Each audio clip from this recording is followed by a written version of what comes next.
నుంచి రాజధాని అమరావతికి వెళ్లే రహదారి పూర్తిగా అధ్వానంగా తయారైంది. తాడికొండ నుంచి తుళ్లూరు రాయపూడి వరకు వెళ్లే రోడ్డు దుమ్ము ధూళితో దారుణంగా మారింది. రాజధాని నిర్మాణ పనులకు సంబంధించిన వాహనాలే కాకుండా నిత్యం వందలాదిగా ఇసుక లారీస్ ఈ మార్గంలో వెళ్తూ ఉండగా ప్రభుత్వం దీనిపై దృష్టి పెట్టి ఇసుక లారీస్ ను నియంత్రించి నూతన రోడ్డును నిర్మించాలని ఇటు ప్రజలు డిమాండ్ చేస్తున్నారు. దీనిపై మరింత సమాచారాన్ని మా ప్రతినిధి మణికుమార్ అందిస్తారు. ప్రస్తుతం నేను అమరావతిలో భాగమైనటువంటి రాయపూడి తాడికొండ రోడ్డు మార్గంలో ఉన్నాను. ఇక్కడ ఈ రోడ్డు మార్గంలో ఒకసారి మీరు విజువల్స్లో చూడొచ్చు. మొత్తం ఈ రోడ్డు అంతా కూడా పూర్తిగా గుంతలమయంగా తయారైంది. గత కొన్ని నెలల నుంచి కూడా ఇదే పరిస్థితి ఉంది. మీరు ఒకసారి విజువల్స్లో చూడొచ్చు. అక్కడ నుంచి ఒక బస్సు వస్తుంది.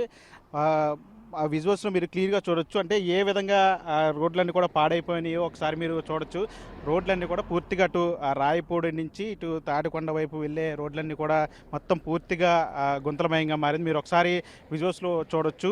పూర్తిగా కూడా ఈ రోడ్డు అంతా కూడా పాడవటంతో మొత్తం అటు దుమ్ము ధూళితో ప్రయాణికులు ఇబ్బంది పడుతున్నారు, వాహనదారులు ఇబ్బంది పడుతూ ఉన్నారు. మరోవైపు రోడ్లన్నీ కూడా పూర్తిగా గుంతలమయంగా మారటంతో అటు వాహనాలు కూడా కింద పడిపోతున్న పరిస్థితి కనిపిస్తూ ఉంది. మొత్తం కొన్ని నెలల నుంచి కూడా ఇదే పరిస్థితి కనిపిస్తూ ఉంది. ముఖ్యంగా ఈ వానాకాలం వచ్చిందంటే ఈ రోడ్డు అంతా కూడా పూర్తిగా నీటితో నిండిపోతూ ఉంటుంది. ఇక్కడ గుంతలన్నీ కూడా కనిపించక చాలామంది ప్రమాదాలకు గురైన ఘటనలు కూడా ఉన్నాయి.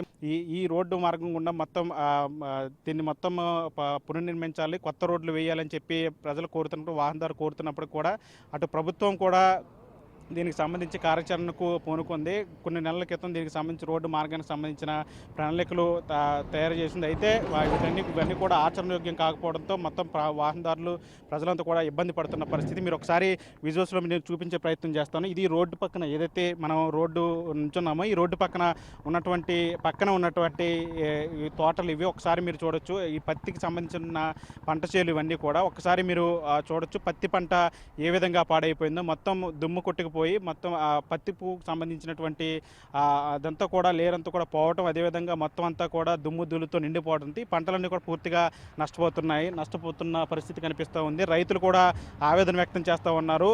ఈ రోడ్డు మార్గం గుండా వచ్చేటువంటి దుమ్ము ధూళితో పెద్ద ఎత్తున వచ్చేటువంటి దుమ్ముతో మొత్తం చుట్టుపక్కల కొన్ని కిలోమీటర్ల మేర ఈ పంటలన్నీ కూడా నాశనం అవుతున్నాయని చెప్పి అటు రైతులు కూడా ఆవేదన వ్యక్తం చేస్తున్న పరిస్థితి కనిపిస్తూ ఉంది. ముఖ్యంగా కార్లు కావచ్చు, వాహనదారులు బైకులు కావచ్చు, వాళ్ళందరూ కూడా ఇబ్బంది పడుతున్న పరిస్థితి కనిపిస్తుంది. ఇప్పటికైనా ప్రభుత్వం స్పందించి ఈ మార్గాన్ని పూర్తిగా కొత్త రోడ్లు నిర్మించాలి. అదేవిధంగా ఏవైతే ఈ లారీలు అనధికారంగా వెళ్తున్నటువంటి లారీలు ఏవైతే ఉంటాయో వాటన్నింటిని కూడా కంట్రోల్ చేయాలని చెప్పి ప్రజలందరూ కోరుతూ ఉన్నారు. ఇప్పటికే ప్రభుత్వం కూడా దీనికి సంబంధించిన ప్రణాళికలు కూడా సిద్ధం చేసింది. అయితే ఆచరణయోగ్యం కాకపోవడంతో అటు ప్రజలందరూ కూడా ఆందోళన వ్యక్తం చేస్తున్నారు. ఇప్పటికైనా ప్రభుత్వం దీన్ని సీరియస్గా తీసుకొని ఈ సమస్యను పరిష్కరించాలని చెప్పి ప్రజలంతా కోరుతున్న పరిస్థితి కనిపిస్తుంది. వల్లితో మనీ, బిగ్ టీవీ, అమరావతి నుంచి.